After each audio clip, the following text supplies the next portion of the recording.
আমার দুষ্টু মিষ্টি ভালোবাসার বন্ধুরা কেমন আছো সবাই? আশা করি অনেক অনেক ভালো আছো। আমি তোমাদের নীলু আপু চলে এসেছি নতুন গল্প নিয়ে।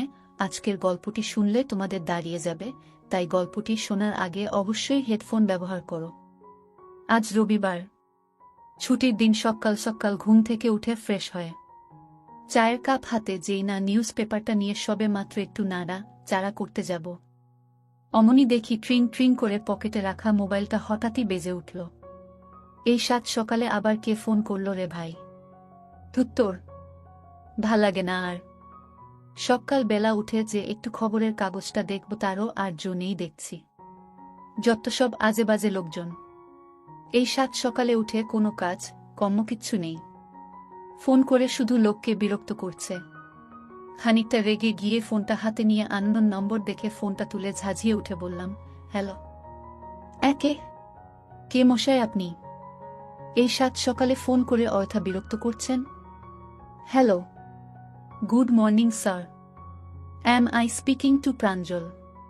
মি, প্রাঞ্জল বাগচি। অপর প্রান্ত ততলি শান্তভাবে জবাব দিল, ইয়েস স্পিকিং। Whose this? আমিও এবার একটু শান্ত হয়ে জবাব দিলাম, good morning Mr Bagchi. Myself Diganta. Diganta Dutta. আব্বে খেলোয়াড় দিগন্ত। তোর কি কোনো কাম কাজ নেই সকাল সকাল ফোন করে? একে তো কানে মাথা খাচ্ছিস, তার উপর আবার ফর্মালিটি দেখাচ্ছিস।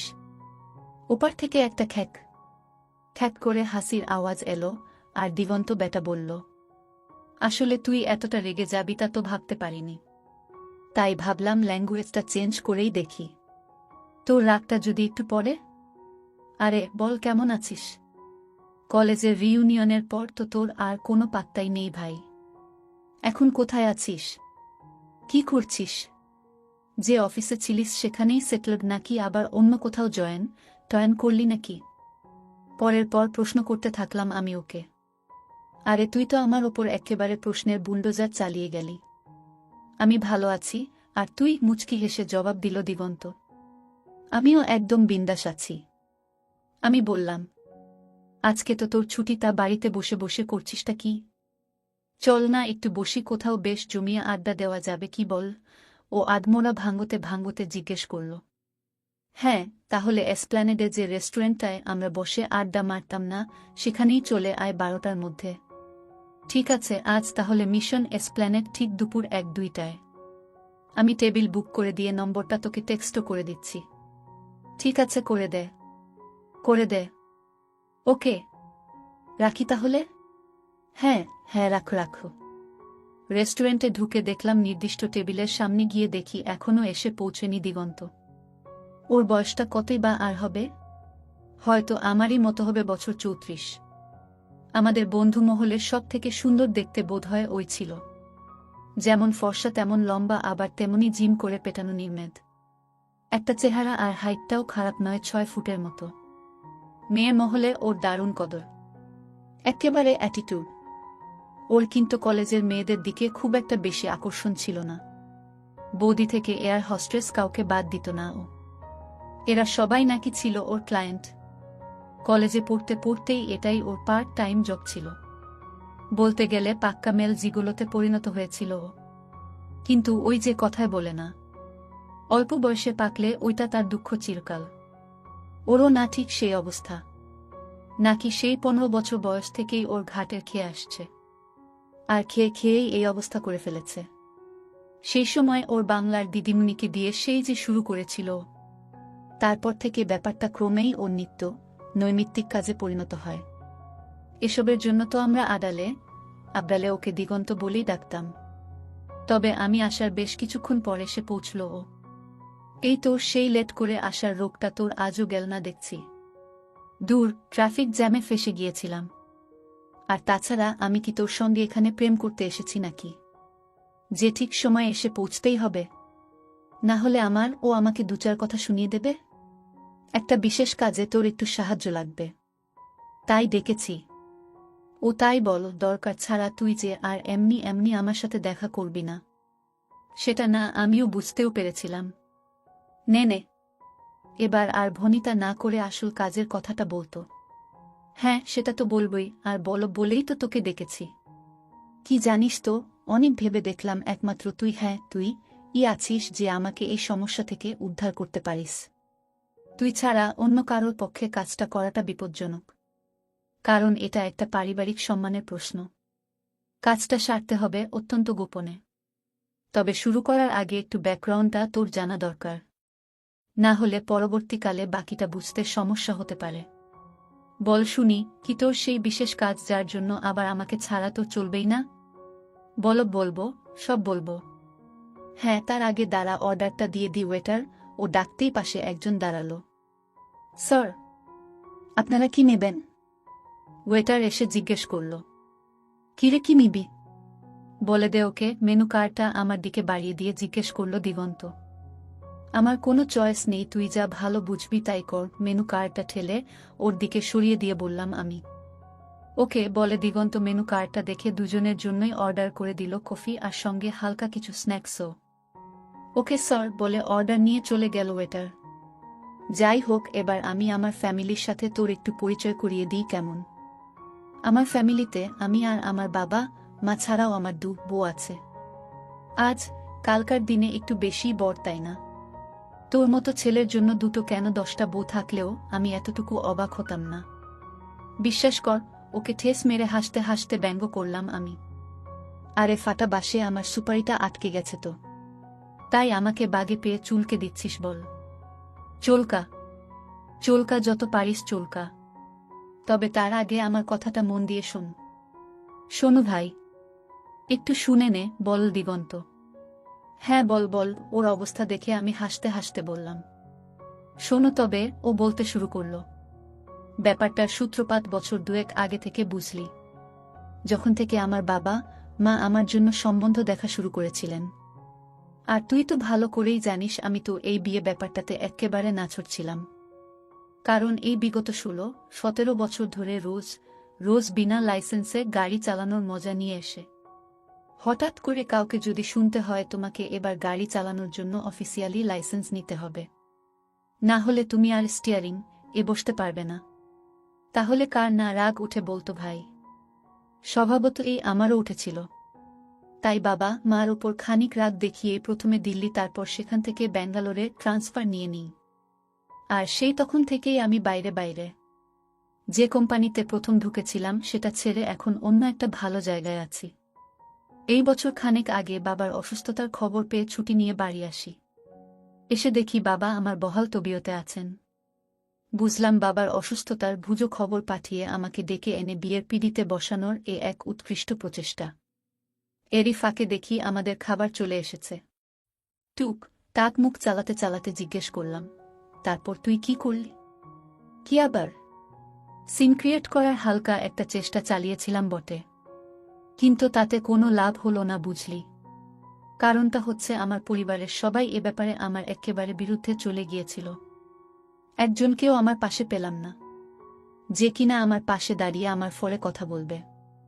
তারপর সেই সময় আবার কলকাতায় আসার একদিন পরেই সকাল ঘুম চোখ খুলেই যদি বাবার কাছে কাউকে ঝাঁট খেতে হয়, তাহলে কারই না মেজাজটা খিচড়ে যায় বল তুই? ঝাঁট খেলি? শেষ পর্যন্ত তুই তাহলে তোর বাবার ঝাঁট খেলি? হ্যাঁ হ্যাঁ হ্যাঁ। তা কি নিয়ে ঝাঁটটা খেলি? একটু শুনি। জানিসই তো যে আমার বাবা একটু রাশভারী গোছের, আর তাই বাবাকে আমরা একটু সমঝেই চলি। সেদিন সকালবেলা ঘুম চোখ খুলে ফ্রেশ হয়ে বাজারের ব্যাগটা নিয়ে যেই বেরোতে যাব, অমনি পড়বি তো পর একেবারে বাঘের মুখে। কোথায় চললে? বাবা, বাজারে যাচ্ছ যখন যাও কিন্তু একটু তাড়াতাড়ি ফেরার চেষ্টা করো। কেন বাবা? তোমার সাথে আমার একটু জরুরি কথা ছিল। ঠিক আছে বাবা। যাই হোক, সেদিন বাজার থেকে তো ফিরলাম, তারপর ব্রেকফাস্টটা শেষ করে সবে উঠতে যাব। এই সময় বাবা হঠাৎ বলে উঠলেন, বসো, তোমার সাথে কথা আছে। কি কথা বাবা? শোনো তবে, বাউন্ডুলেপনা ছেড়ে তোমাকে এবারে সেটল করতেই হবে। আর সেটা করতে হবে এবছরেই। সেজন্যই আজ বিকেলে তোমার জন্য আমরা মেয়ে দেখতে যাচ্ছি। পছন্দ হলে আজই সবকিছু ফাইনাল করে তবেই ফিরব। আর তাই তোমাকেও যেতে হবে আমাদের সঙ্গে। আমি তো আকাশ থেকে পড়লাম, মানে আমার কি ইচ্ছে বা অনিচ্ছের কোনো দাম নেই না তোমাদের কাছে? বললামই তো আমার একটু সময় চাই এটা নিয়ে ভাবনা চিন্তা করার জন্য। ওহ সরি, ওই সময়টুকুই যা এই মুহূর্তে দেওয়া যাচ্ছে না তোমাকে। আমাদেরও তো বয়স হয়েছে নাকি। আর বিষয়টা তো নতুন কিছু নয়, অনেক দিন ধরেই চলছে। বিগত বেশ কয়েক বছর যাবৎ এটা নিয়ে তুমি আমাদের ঝুলিয়ে যাচ্ছ। আজ যাব, কাল যাব করে অনেক টালবাহানা করেছ। আর নয়, এর মধ্যেই তুমি আমাদের অনেক মুখ পুড়িয়েছ বাবা। অনেকটা সময় তোমাকে দেওয়া হয়েছে, আর নয়, আমরা সবাই যাচ্ছি। তাই আজ তোমাকেও যেতে হবে ব্যাস। ঠিক আছে। সেদিন দুপুর ৩টে বাজতে না বাজতেই দেখি আমার কাকু, কাকিমা, আমার পিসি, ছোট মামা, ছোট মামি, আমার মাসি, মেসোরাও এসে গেছেন। আর সঙ্গে লেজুর হয়ে আমার মামাতো ভাই দুটো এসেছে। তাদের সাথে গোদের উপর ২০ ফোঁড়া আমার খুঁড়তুতো বোনটাও এসে হাজির। বা তোকেও আবার হুমকি শুনতে হয় না কি? আমি ইয়ার্কি মেরে বললাম। বলছি না। ঠাট্টা করবি পরে, শোন না আগে। হ্যাঁ বল বল। আজই মেয়ে দেখতে যেতে হবে শুনেই না আমার পা থেকে মাথা পর্যন্ত পুরো আগুন জ্বলে গেল। আচ্ছা বলতো, আমার এই সুদীর্ঘ এত বছরের স্বাধীনতাটা হঠাৎই যদি বউ নামক কোনো একজনের দুপায়ে ফাঁকে সারা জীবনের জন্য বন্দী হয়ে পড়ে, তখন কারই বা ভালো লাগে? তাই খানিক অনিচ্ছাকৃতই সেদিন বাবা, মা আর পরিবারের অন্যান্যদের সঙ্গী হয়ে ফুল ব্যাটালিয়ন নিয়ে গেলাম মেয়ে দেখতে তাদের বাড়িতে। কলিং বেল বাজাতেই ৩০-এর যুবতী সুন্দরী এক ভদ্র মহিলা ভেতর থেকে দরজা খুলে হাসি মুখে আমাদের সব্বাইকে এক উষ্ণ অভ্যর্থনা জানালেন। আরে আসুন আসুন, কি সৌভাগ্য আমার। পরিমল বাবুর সাথে আমার ফোনে কথা হয়েছিল আগেই। নমস্কার, আমি পরিমল দত্ত, বাবা বললেন। নমস্কার, আমি মীনাক্ষী সরকার। আসুন আসুন, আপনারা আসুন সবাই আমার সাথে। বলতে বলতে উনি আমাদের সবাইকে ড্রয়িং রুমে নিয়ে এলেন। বসুন সবাই এখানে। আসলে ছোট বাড়ি তো বুঝতেই পারছেন। বাড়ি ছোট তো কি হয়েছে? বাহ কি সুন্দর, বেশ সাজানো গোছানো, আমার তো দেখে বেশ পছন্দই হয়েছে, আমার মা বললেন। বাড়িটা সত্যিই বেশ সাজানো গোছানো বুঝলি। আমার বাবা ওনার সঙ্গে আমার পরিবারের সকলকে আলাপ করিয়ে দিলেন। আচ্ছা আপনারা একটু বসুন, বুঝলেন, আমি আবার ওদিকটা একটু দেখে আসি। আসলে আমি একা মানুষ তো, বুঝতেই পারছেন, সবকিছু আমাকে একা হাতেই সামলাতে হয়। ওদের বাবা থাকলে তো আর কোনো অসুবিধেই ছিল না। ৩ বছর আগে উনি আচমকা চলে যেতেই সব দায়িত্ব এসে পড়ল আমার ঘাড়ে। তবে হ্যাঁ, যদিও মেয়েরা আমার খুবই ভালো, খুব বাধ্য বটে। আমার সুখ সুবিধের উপর সর্বদা বেশ কড়া নজর ওদের। তবু আমি তো মা, ওদের জন্য চিন্তা তো একটা হয়েই, তাই না? একটু বসুন আপনারা, আমি এক্ষুনি আসছি বলেই উনি ভেতরে চলে গেলেন। ওদের বাড়িতে ঢুকেই না আমার মনের মধ্যে কেন জানি না একটা চাপা টেনশন হচ্ছিল। এখানে ঢোকার পর থেকেই হাতে পায়ে আমার কেমন যেন একটা আড়ষ্ট ভাব। আমি না পুরো যেন একটা জ্যান্ত মূর্তির মতো বসে আছি, একেবারে নরম চরণ। আর আমার এই অবস্থা দেখে আমার ভাই বোনগুলো আমাকে নিয়ে হাসাহাসি করছে। তোরই মতো যা তা বলছে। খানিক বাদে দেখলাম ভদ্রমহিলা ফেরত এলেন সঙ্গে অপূর্ব সুন্দরী দুটো মেয়েকে নিয়ে। লাল টুকটুকে একটা শাড়ি আর হালকা কিছু গয়না পরে মাঝখানে দাঁড়িয়েছিল একজন, তার বাপাশেই আর একজন যমজ ভদ্র মহিলা তার অন্য পাশে। মেয়ে দুটো যেমন ফর্সা, তাদের গায়ের রং তেমনি যেমন হরিণের মতো টানা টানা চোখ, তেমন চোখা নাক আর মানানসই। মনে হয় এক্ষুনি র্যাম্পে নামিয়ে দিলে সঙ্গে সঙ্গে শো স্টপার হয়ে যাবে। বয়স আন্দাজ ২৪ কি ২৫ হবে বোধ হয়। আর সঙ্গে মিসেস সরকারও, আর বাকি দুজনের হাতে চা জলখাবারের ট্রে। দাদাভাই, তোর তো পুরো লটারি লেগে গেল রে। আমার কাঁধে ধাক্কা মেরে হাসতে হাসতে আমার বোনটা হঠাৎ ফিসফিসিয়ে উঠল। এই চুপ কর তুই, এখান থেকে বেরিয়ে না, খুব মার খাবি আমার হাতে। দাঁড়া, আগে ভালো করে দেখতে দে। চোখ পাকিয়ে ওকে ধমক দিয়ে বললাম আমি। ওরে মুখটা বন্ধ কর রে দাদাভাই, না হলে মুখে না মাছি ঢুকে যাবে। এই তুই চুপ করবি, ওরে আর বেশি দেখিস না। বেশি দেখলে না চোখ খারাপ হয়ে যাবে রে। চুপ চুপ, একদম চুপ। ওরে শুভ দৃষ্টিটার জন্য তো কিছু বাঁচিয়ে রাখ।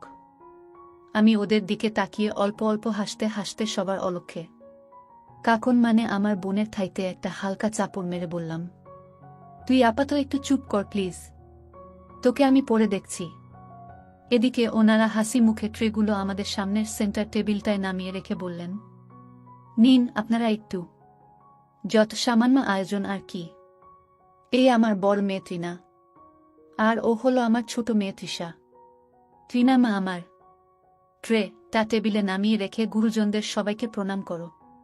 হ্যাঁ মা। তৃণা মুখে একটা মিষ্টি হাসি নিয়ে বড়দের সকলকে নমস্কার করে বলল।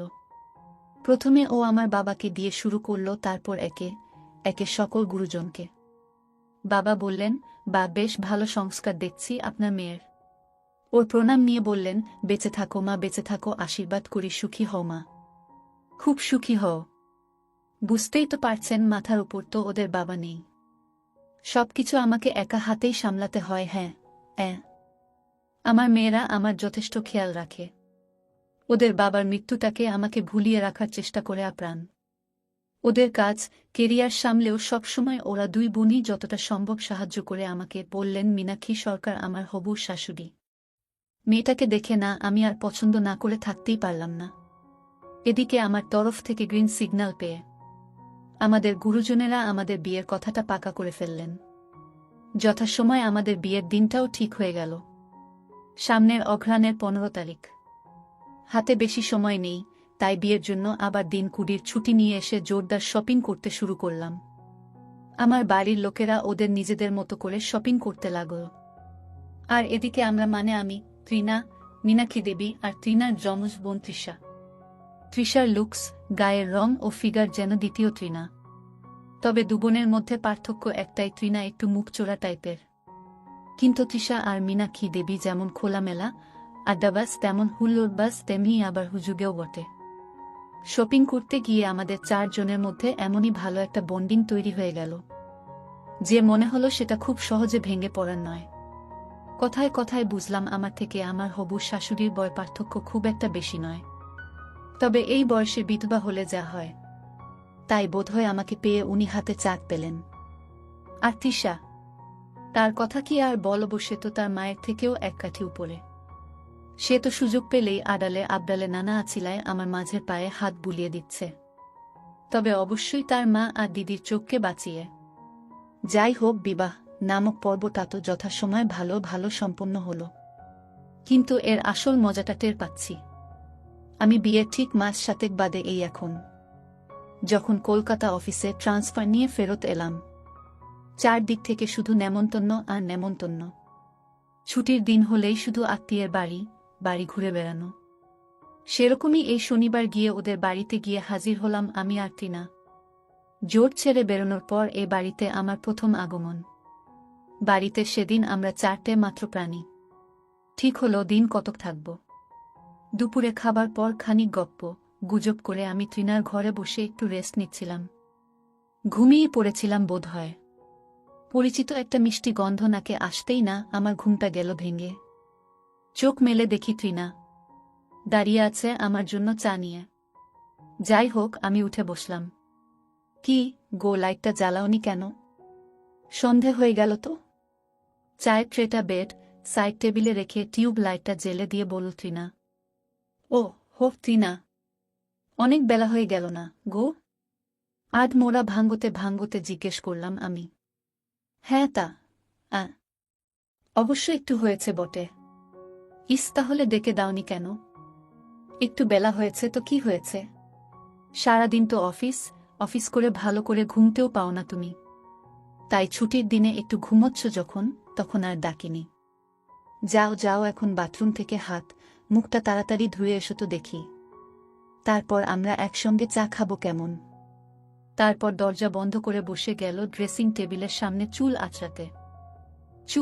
চুল আঁচড়ানো হয়ে গেলে ও একটা হালকা মিষ্টি পারফিউম মেখে চলে এলো আমার কাছে। এসেই না আমার গা ঘেঁষে শুয়ে পড়ল। জানো, বারান্দার দিকের জানলাটা কি খোলা থাকবে নাকি দিয়ে দেব?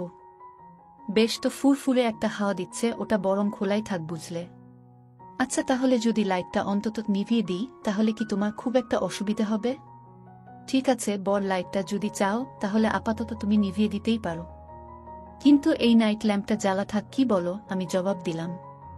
যেমন কথা তেমন কাজ। বিছানায় চা খেতে খেতে, এই এই কি হচ্ছেটা কি? কি হচ্ছে মানে? আমি আমার বউকে আদিক্ষেতা। আদিক্ষেতা তো আদিক্ষেতা। যাও তো,